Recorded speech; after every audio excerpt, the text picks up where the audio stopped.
पूरा कागज़ की एक और वीडियो में आप सभी का स्वागत है। आज की इस वीडियो में हम एमपीएसआई के एक्सपेक्टेड कट ऑफ के बारे में बात करने वाले हैं, जो कि काफ़ी कम जाने वाला है और कितना कम जाएगा इस पर भी हम बात करेंगे। लेकिन मैं सबसे पहले आपको अपना एग्ज़ाम हॉल एक्सपीरियंस बताना चाहता हूँ।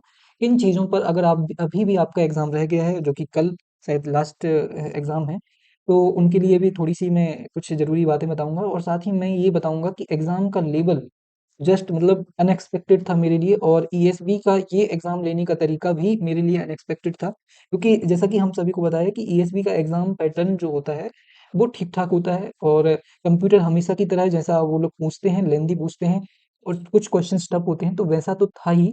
लेकिन जो एग्ज़ाम पैटर्न था, वो एकदम चेंज था और एमपीएसआई का ये एग्ज़ाम काफ़ी डिफरेंट इसके प्रीवियस एग्ज़ाम से मुझे देखने को मिला। तो इन सब चीज़ों पर हम बात करेंगे, तो सबसे पहले चलते हैं, हम ये देखेंगे कि एवरेज स्कोर कितना जा रहा है। तो भाई रियल स्कोर जो आप मतलब रील्स में देख रहे होंगे कि कुछ लोगों के 78, 79 मार्क्स आ रहे हैं। पहली बात तो उनका एग्ज़ाम क्लियर हो गया है अगर उनका इतना स्कोर आया है तो। दूसरी बात इतना स्कोर कुछ ही लोगों का होगा। अगर पूरे शिफ्ट में अगर मैं देखूँ तो ऐसे बहुत कम लोग होंगे जिनका 70 के ऊपर भी स्कोर गया होगा। क्योंकि जब मेरा एग्ज़ाम कंप्लीट हुआ था और मेरी ही शिफ्ट में मेरा 19th ऑफ जनवरी को एग्ज़ाम था और उस शिफ्ट में जो एवरेज स्कोर था वो 50 की मतलब 50 की लाइन में था। 60 की लाइन में तो बहुत कम कैंडिडेट थे, शायद बहुत ही कम जितने भी हों। मैंने मतलब 65 के आसपास केवल एक आध कैंडिडेट को देखा था और होंगे कुछ लोग ज़्यादा भी स्कोर लाने वाले, बट बहुत ही कम कैंडिडेट और एवरेज स्कोर जो था वो 50 के नीचे ही था, मतलब 50 की लाइन में ही था। और कुछ लोगों का 40 की लाइन में भी बहुत सारे लोगों का एवरेज स्कोर मुझे देखने को मिला।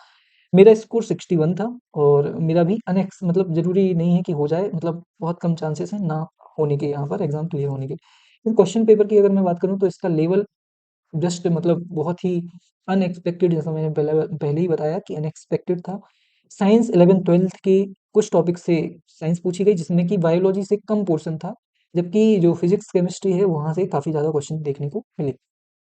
अगर मैं फिज़िक्स की बात करूँ तो फिज़िक्स में जो हमारी ग्रेविटेशनल फ़ोर्स है उससे डीप क्वेश्चंस थे।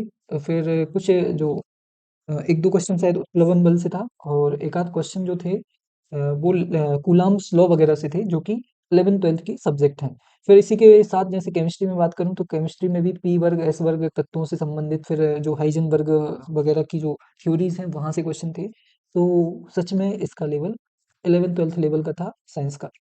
फिर कंप्यूटर में काफ़ी ज़्यादा क्वेश्चन देखने को मिले। मुझे 14-15 क्वेश्चन ऐसे थे जो कंप्यूटर से देखने को मिले। करंट अफ़ेयर भी अनएक्सपेक्टेड था और दिसंबर से 3-4 क्वेश्चन थे। बाकी कुछ क्वेश्चन बहुत ही पुराने भी थे, जैसे 1 से डेढ़ साल पुरानी का करंट अफ़ेयर भी था। कुछ क्वेश्चन ऐसे थे जो कि एकदम फैक्चुअल थे और वो फैक्ट भी याद रखना किसी भी एक जनरल इंसान के लिए आसान नहीं है। मतलब इतना भी ज़्यादा फैक्चुअल क्वेश्चन पेपर नहीं होना चाहिए। जीके जीएस के लेवल की बात करूँ तो लेवल वाज़ मतलब यूपीएससी लेवल का था, जिसमें कि स्टेटमेंट वाइज़ कुछ स्टेटमेंट दिए हुए थे और एलिमिनेशन मेथड भी वहाँ पर काम कर रही थी। फिर ये हो गई हमारी बात एग्ज़ाम लेवल की, कि एग्ज़ाम लेवल अनएक्सपेक्टेड था मेरे लिए भी और स्कोर भी मेरे लिए, मतलब मुझे लग रहा था कि 70 के आसपास स्कोर रहना चाहिए, लेकिन बहुत ही कम स्कोर गया। तो मतलब निराशा तो है अपने आप में, लेकिन अब निराशा से क्या हो सकता है।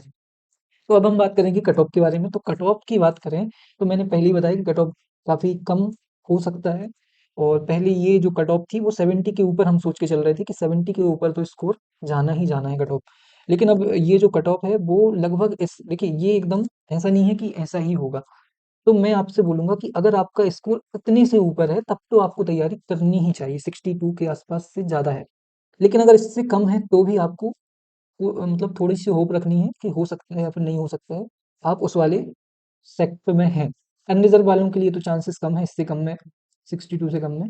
बाकी 63, 64 वालों को तैयारी में लगा रहना चाहिए। ओबीसी की बात करूँ तो ओबीसी का कट ऑफ ज़्यादा अंतर नहीं होता है, ये ओबीसी और ईडब्ल्यूएस में, तो उनका कट ऑफ इतने के आसपास हो सकता है। एससी, एसटी वालों का मैं कट ऑफ बोलूँगा कि 52 के ऊपर वालों को तो बहुत ज़्यादा मेहनत करनी ही है।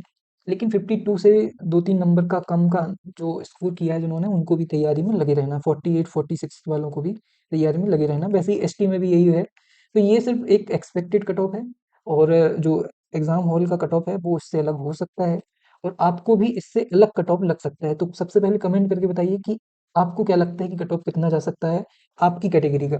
और आपको अपना स्कोर भी कमेंट करके बताना है। उससे ये पता चलेगा कि एवरेज स्कोर कितना रहा है। तो ये हो गई हमारे एग्ज़ाम की बात। फिर दूसरी चीज़ की टाइम की बात करूँ अगर मैं, तो 2 आवर्स मतलब सफिशिएंट तो थे, लेकिन कई बार यहाँ पर जो क्वेश्चन हैं उनको समझने में काफ़ी टाइम लग रहा था, तो 2 आवर्स सफिशिएंट थे। बट हाँ, टाइम भी यहाँ पर ऐसा नहीं है कि आप आधे घंटे पहले एग्ज़ाम दे के फ्री हो जाएँ, तो ऐसा भी नहीं था। तो ये हो गया हमारे कट ऑफ की बात। फिर सबसे पहली बात आपको बताना है कि आपको क्या लगता है कि एमपीएसआई का क्वेश्चन पेपर कैसा था, अगर आपका एग्ज़ाम हो गया है तो? और कमेंट करके बताइए कि आपका क्या मानना है कि एमपीएसबी ने इस बार का क्वेश्चन पेपर काफ़ी स्मार्टली पूछा है, बहुत ही अच्छे से पूछा है? तो जल्दी से कमेंट करके बताओ। और इस एग्ज़ाम के बारे में आप क्या सोचते हैं, ये भी बताइए, और लाइक, शेयर, सब्सक्राइब करना ना भूलें। और ऐसे ही जुड़े रहिए कूड़ा कागज़ पर, हम ऐसे बहुत सारी वीडियोज़ लाते रहेंगे आपके लिए। और अगर आप मेंस की तैयारी करने वाले हैं एमपीएसबी की, एमपीएसआई की, तो उसके लिए भी कमेंट करके बताइए। इस पर हम यूपीएससी लेवल के कुछ क्वेश्चंस आपके लिए लेकर आएँगे, जिसमें कि हम ऐसे क्वेश्चन को उठाएँगे जो कि एमपीएसआई प्रीलिम्स में भी देखने को मिले, साथ में यूपीएससी प्रीलिम्स में प्रीवियसली भी देखने को मिले हैं। तो उस पर हम एक लॉन्ग सीरीज़ लेकर आएँगे आपके लिए एमपीएसआई के लिए।